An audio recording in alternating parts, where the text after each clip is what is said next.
church that really wasn't doing a whole lot, didn't really challenge me a lot. I want to belong to a church that meets my needs, that does what I want it to do, when I want it to do it. I want to belong to a church where everybody gets along with everybody.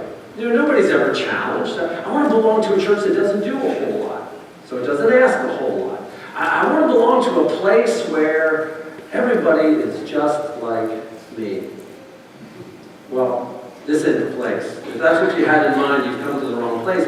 There's so much that's happening. I don't know that you can sit there and say, I'm not being challenged by this church. I feel that there's so much that's happening, so much that's going on, so much that's visionary, that's just exciting to be a part of. Whether it's the Wednesday night, whether it's the SAG program, whether it's Kids Hope, whether it's the food pantry, all of the stuff that's happening. And let me tell you one more thing to kind of put on your plate. There's a concert that Anthony has been heading up. We're going to try and have a concert with Jason Gray on December 3rd for the entire region. Not just this church and probably not at this church, but it'll be for the region. And it's going to encompass this whole area, bringing people together for a Christian concert to celebrate that we are in unity with one another. And so I want you to mark your calendars for what's going to happen on December 3rd. Mark your calendars. We'll give you more information, but it's going to be a big deal, and we're looking for people that are going to be willing to help volunteer and become a part of that. We're in a season of stewardship, and the sad part about it is most of the time when we think of stewardship, we think of money. And maybe that's because money is so closely tied to where our hearts really are. But I want to been trying to change your thought process a little bit about what stewardship is really all about. We're in a season, this time of autumn, this time of fall, of harvest, of thinking through. And during this season, especially when it's so warm outside and the leaves are changing, there's something that seems like it stirs within us. There's a sense of just being around that kind of beauty and that makes you kind of, I don't know if, I'm hoping that it does, it makes you kind of reflective. Of saying, the world is beautiful and it's just so wonderful to be a part of it. And maybe think through, am I on the path that I thought I was on? We're in a time of harvest, of thinking about what we're doing, the things that we're a part of, the harvest that we're a part of. We're thinking about the church and its mission and our connection to it. And this is a season where we think about your participation in the church. Because church, for many of us, can become more theoretical. Church is a place that you go. It's what you do on the weekend. But that was not its original intent. And so this morning we want to talk about, we originally started talking about rethinking stewardship and rethinking church, and now I wanted to ask, what does it mean to be a disciple? What for you, does it mean for you to be a disciple? Because Christianity at its very heart, its desire is to make disciples. Jesus' commandment to all of us is therefore the Great Commission. Therefore what? Go make disciples. Make followers. Usher them into the presence. But what does that mean in our generation? With cell phones and internet and technology, what does that mean for us? With so much going on, with people that are so busy, so hurried, what does it mean for us to be disciples? If I were to ask you this morning, or put out something and say, we're going to be talking about discipleship this morning, how many of you would have gotten up and said, ooh, fantastic, we're going to do discipleship? You see, sometimes when we talk about church, when we talk about discipleship, this is kind of the image that we come to. And I wonder sometimes if you're the people that you live around, the people that you work with, the people that you want to be a part of your church family, when you talk about church and you talk about discipleship, is this the kind of image or the kind of feeling that you get from them? Now here's the reason that I wanted to bring that up. The early disciples, if you know the stories of the disciples, those that really were following Jesus, you recognize that all of them, but perhaps John the Apostle, all of them were martyred for their faith. They were so passionate, they were so excited, they were so alive, they were unstoppable, they were a force to be reckoned with, they were out there promoting what Jesus had in store because they had found something the rest of us could only dream about. And so the question that we have to ask is, if this is how you feel this morning about your relationship to the church, what are we missing? There's something that's gone wrong. Why is it when we talk about stewardship or we talk about participating in the life of the church, everybody says, oh, can't we get on to something else? Because something is missing in us. There's something that's been lacking. Now, a couple of years ago, let me see if I can help you to understand what I'm talking about. A couple of years ago, well, many years ago, when I was a kid, in school, have you ever seen anything like this? It was called the fire triangle. And we learned about this when we were in elementary school, about what causes fire and what brings it about. And you recognize that, you all know this, that you need these three elements to create a fire. You need a sense of you need oxygen, you need a spark or heat, and you need a source. You need something that's going to be consumed in the process. If you have two of them, you still don't have a fire. Right? So imagine for a moment that you are foreign to this world and you have no idea. You've never seen fire, you don't know what it is. And somebody says, well, you need these three elements. And you say you need oxygen, you need wood or paper, and you need a spark or something to ignite it. And they say, oh, so fire is kind of like wood then. No, fire is not wood. Fire is not paper. So it's kind of just out there everywhere, like oxygen is. It's just floating. No, fire is not like that. Oh, so it's kind of like lightning. It's a spark. No, it's different. It's kind of unique. It's different than all of them. I can't describe it, but when you put all of those three elements together, you get something entirely different. But if you only have two of them, if you have a pile of wood and plenty of oxygen, guess what you have? A pile of wood, of dead, cold, lifeless wood. Now, maybe you have a gas grill at your house. And a lot of gas grills come with this little button you push. It's a piezoelectric button, and it creates a little bit of a spark. So imagine that you're sitting there and you're pushing the button. And that's all you're doing. You're sitting there pushing it, and it doesn't come on. It's just not. You're going, I've got to take it back to the store because it doesn't work. I push the button and there's no fire. And somebody who's smarter than you comes along and says, but have you turned the gas on? Well, no, I didn't think about that. Until you have all three, you don't have ignition. And I think this is what happens to most of the disciples that look sad and mopey and bored and tired. They have two of the elements, but not the third. They haven't reached ignition yet. Now, maybe you're not aware, but I do a class for the district on discipleship and on strategies for churches. And I find that each of us, in order to really come alive in our faith, we need three elements that have got to come together simultaneously. And when they come together, they create something that is distinct than all three. The first thing that you really have to have is you have to have a sense of inspiration. You have to believe that God is not only real, but that He wants to connect with you. That you have a personal, living, transforming relationship with God. But that's only one leg. You have to believe that God is good all the time. You have to believe that. You have to know it in your gut. That's the spark. That's the thing that catches fire. But you have to have something in you that's willing to be consumed. You have to invest.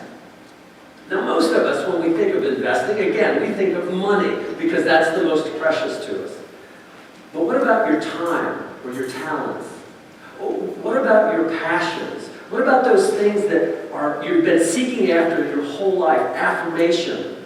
What about acceptance? All of those things willing to invest, to dig deeper, to give them up, that they may be used by that inspiration. That God can and will use your gifts. So if you have inspiration and you're willing to invest your time, you still are kind of cold and isolated until you make an impact. You have to believe that you, with God's help, can change the world. That you can change this community, that you can do something that will reach beyond the borders or the four walls that we're contained in. When those three elements combine, inspiration is your conviction. When you invest, when you make a commitment, and then your conduct reflects what you're doing, something unusual happens. You become a first-century disciple. You will go to the ends of the earth. Your life will be fundamentally transformed. You will become completely different. And so our goal really is to change you from this. Does this describe your relationship to the church as a disciple? Would the people around you kind of say, yeah, that kind of describes my spouse or my friend? Our goal is to change your relationship to God from this to this. You see, every time I show that picture, and it has the same effect on me, every time I see that little guy on that flower, I feel good. I say, if I had in that balance between the guy laying his head on the books and this little mouse, I want to be like this. I want to be a disciple that reflects those values. I want to be a disciple that is filled with joy, with laughter, is more optimistic about the future, and is committed to all of the things that God has in store for us. This is the kind of passion. This is what ignites when all of those elements come together. And so the challenge for us today is to rethink discipleship. Most of us think discipleship is what we do every Sunday morning by just sitting here. We say, I don't feel any different. I still feel as cold and as angry and upset as I used to when I came in, because you haven't learned to catch fire yet. And so what I would hope is that someday when we welcome people to Mount Pleasant, they'll say there's something different there. The people there are feeling different. They experience God differently. They relate to one another differently. I don't know what they have there, but I want that kind of joy. They just give me a feeling of God's presence, because they know I'm a child of God. They know it, they live it, and they love it. And who doesn't need more of that? If you can sit here this morning and say, I've got all of that joy that I can take, I don't need any more joy. I don't need any more optimism about the future. I don't need any more purpose. I've got all that I can use. Then probably you can tune me out for the rest of the time we're together. But I believe if I look at the culture that we're in, people are desperate for this kind of thing. They're desperate for meaning and purpose, and they're finding it in all the wrong places. They're finding it in the brand new cell phone that they can order from Apple, or they're finding it in a new website, or all kinds of jobs and career moves in order to fulfill that need which will not satisfy. Now, we have a lot that are possibilities, and Jesus struggled with his own disciples to transform them from kind of passive observers into just passionate disciples. And we're going to take a look at a passage from John chapter 21, beginning in the 15th verse, where Jesus has an interaction with Peter. And he calls Peter the second time. It's called the redemption of Peter. And Peter, if you remember the story, Peter denied Jesus 3 times prior to his crucifixion. That was something that was always in the back of his mind. A time that he denied the truth that he knew, or maybe he was too afraid, maybe he made some bad choices. And they're always haunting him in the back of his mind. And I find that there's a lot of us that are sitting out there today that have these thoughts in the back of our minds, these regrets, these constant thoughts of recrimination and fear that constantly haunt us in the back of our mind. And Peter, after Jesus' death and resurrection, and Peter was there when the tomb was opened and he discovered that Jesus was alive. He was there in the room when Thomas showed up and he put his hand in his side. He was there when Jesus called his disciples and said, come, follow me. I give you a new commission. But Peter still was haunted. And what happens to him? Where does Jesus find him? Back doing the same thing he did when Jesus first called him. He's back fishing, back to his old life. Now, Peter is out fishing with his friends, and they've been out fishing all night, and they haven't caught a thing. And so you can imagine these are experienced fishermen that know how to read the water, they know how to read the signs, but they have been fishing all night and they're exhausted. When they come upon shore, and here's a guy standing on the shore, and there's almost a comic relationship that is established. And Jesus looks to him and says, "Friends, have you caught any fish?" "No, we haven't caught anything. We were skunked again." And almost in a comic relay, he said, "Well, then throw your nets on the other side." Well, the fish on one side are the same on the other, but all of a sudden, something unusual happens. A small change brings a huge harvest. And their boats begin to be overwhelmed by the amount of fish. And that moment, Peter recognizes who's on the shore. And Jesus is there, and he prepares a meal for them, and they sit down to have a meal. It's at that point that we pick up our story. When they had finished eating, Jesus said to Simon Peter, "Simon, son of John, do you love me more than these?" "Yes, Lord," he said. "You know that I love you." Jesus said, "Feed my lambs." Again, Jesus said, "Simon, son of John, do you love me?" He answered, "Yes, Lord, you know that I love you."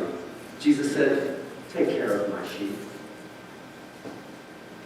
The third time he said to him, "Simon, son of John, do you love me?" Peter was hurt because Jesus asked him the third time, "Do you love me?"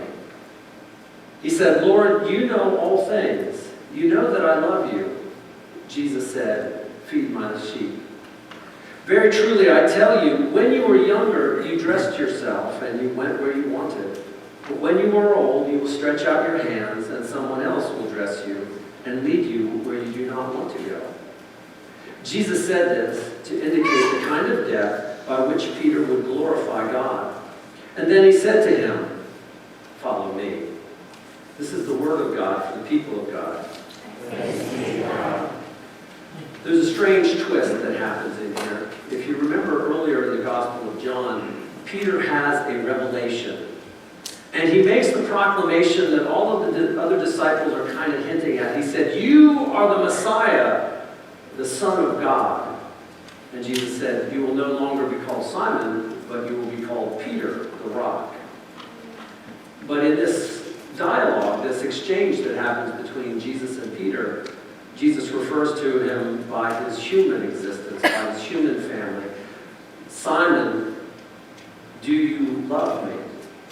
And in that moment, it's a hearkening back. It is a second calling. It is a restoration of Peter to the fellowship and to the calling.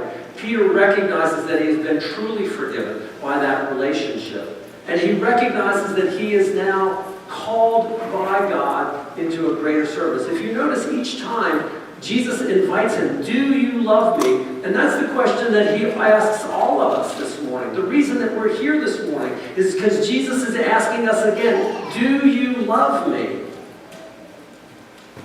Then feed my sheep. It is a call and it is a commissioning. It is an invitation to a deeper relationship.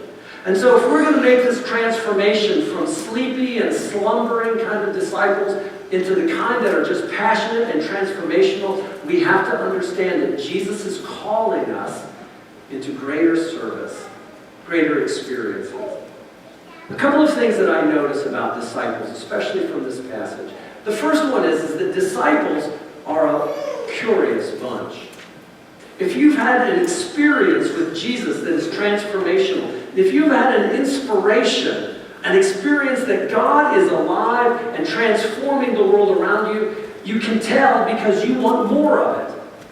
You see, disciples are always those that are searching and growing and hungering. They're exploring. They want to know more of what God is doing, not less. If you look at all of the saints of the past, they were people that were constantly digging and constantly pursuing ever more the presence of God.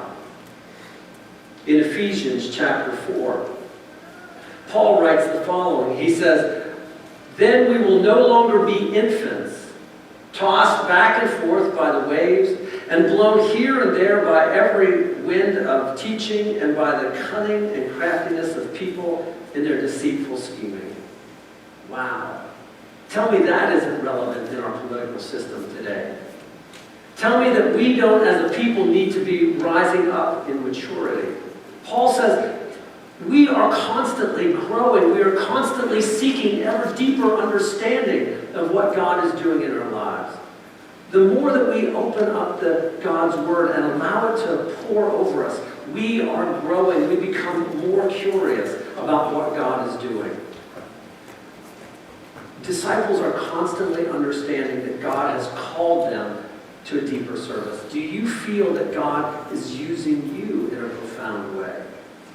The second thing that we find is that disciples are always a committed bunch.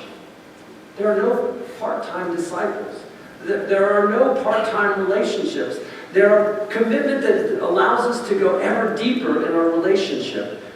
We're all out. We're sold out. As long as we retain a small portion of ourselves, as long as we say, God can have this, as long as He does this.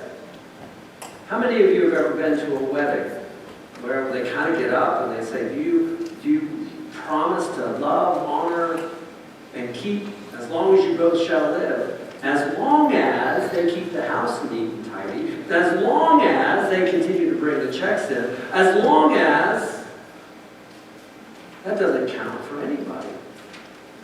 We're sold out. We recognize that to be in a committed relationship is a serious life transformation.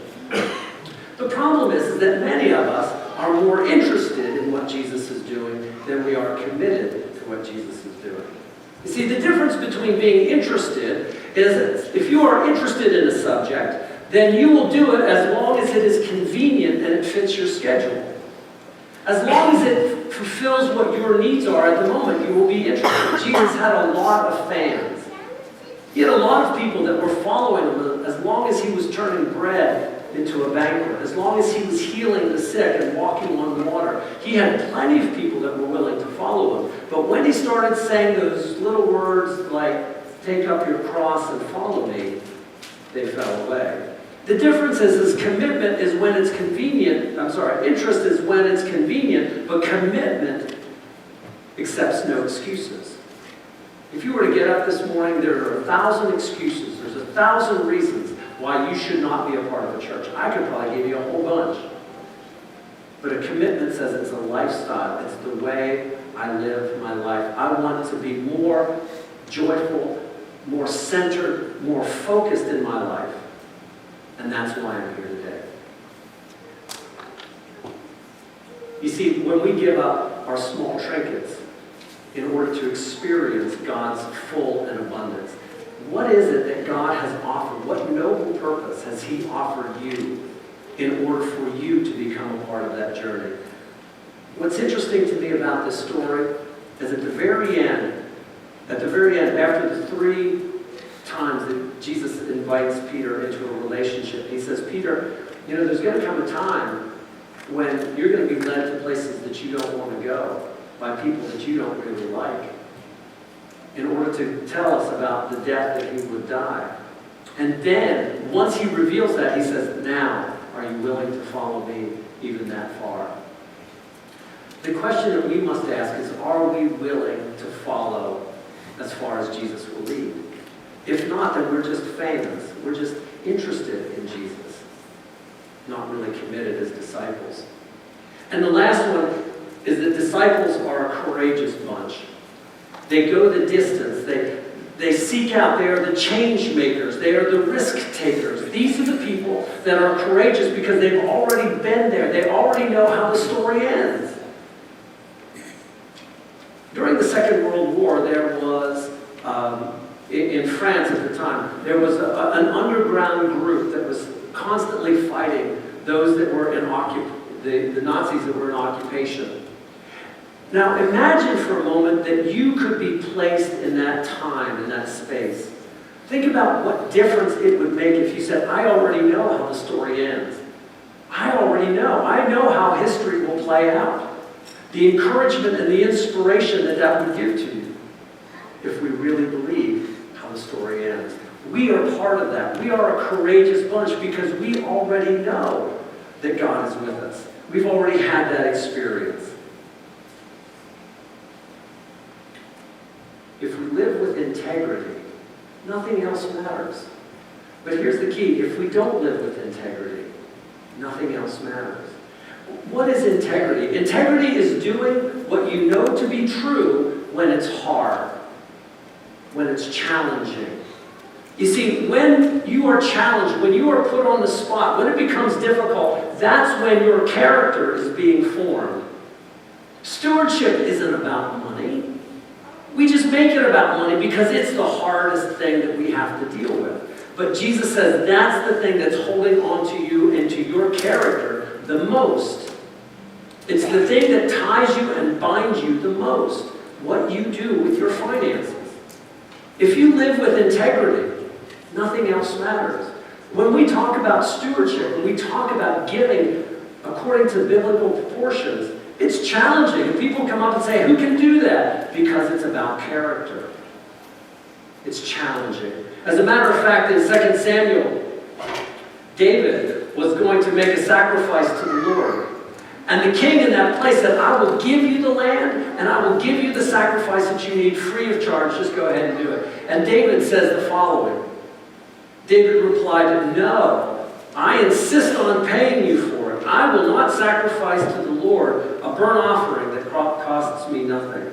So David bought the threshing floor and the oxen and paid 50 shekels of silver for them. David recognized that this was not a financial transaction. This was a character issue. This was an integrity issue. He recognized his relationship to God was about giving up what he could not control. He wanted to give that to the Lord, not just have it paid for by somebody else. When we talk about stewardship, it's about an integrity and about building character. Because we are courageous. We make the bold stands. We go beyond what is expected. Because we believe God has called us from darkness into light. And we look at the world in which we live and say, there are thousands of people that you know that are still there. That are still depending, still waiting to say, are there people, real people, that live by their beliefs? Are there people that really do live this Christian value? Or are we all just fans of it? We're courageous. We're curious. We're those people that go to the length necessary to touch other people's lives. It was G.K. Chesterton that once said, Jesus promised his disciples three things: that they would be completely fearless, absurdly happy, and in constant fear. Discipleship is an adventure, or it's nothing at all. Our journey is to take your past, your present, and your future and combine them together and say, this is the hand of God that is guiding you. Do you need in your life an adventure? Do you need something that excites you, that gets you out of bed, that makes sense of the pain as well as the joy? Do you need more excitement? Do you need Christ? Here's the bottom line, and this is the last thing. Is this what your life looks like? Is this your relationship to the church? When you get up, do you kind of go, I have to go to church again. I should go to church. Somebody has to pull you out of bed in order to get you to go, and you've got to say, I got to look a certain way. And you come to church and you say, this is what I expect. Because you have two of those elements, but you haven't really caught fire yet. What I'm inviting you to do is find out how to go from that to this. To rethink your discipleship. Rethink, what does it mean to be a disciple? Maybe this is where we should be. Maybe this is what God is inviting you to become part of. And in the very depth of the back of your brain, I want you to put this in the back. Can you honestly, with integrity, say without question, I'm a child of God. I know it, I live it, and I love it. Otherwise, you're looking at your relationship to the church. You look at the church and say, I don't know, what difference does it make? It doesn't make any difference to me. It hasn't really touched my life, because you haven't caught fire yet, have you? But here's the good news. There's a bunch of people out there that have caught fire. You already know who they are because you can watch them burn. You can watch them catch fire and say, now, what do they have that keeps them going? That's the invitation that we make. Stewardship is not about money. It's about character. Let's pray. Heavenly Father, we have gathered because you have drawn the best out of us. You want more for us, not from us. Help us, Father, to stop holding on to things that are collapsing in our grip in order to be released and experience joy, abundant fellowship with others, and to grow in ways we can't even imagine. Father, the promise is always there. It's us that are the skeptics. It's us that are the doubters, the fearful, the frightened. But in this place, in this sacred space, you are calling to us. We've invited you, Holy Spirit, move within us, challenge us, awaken us, and make us alive as your disciples. This we ask in Jesus' name.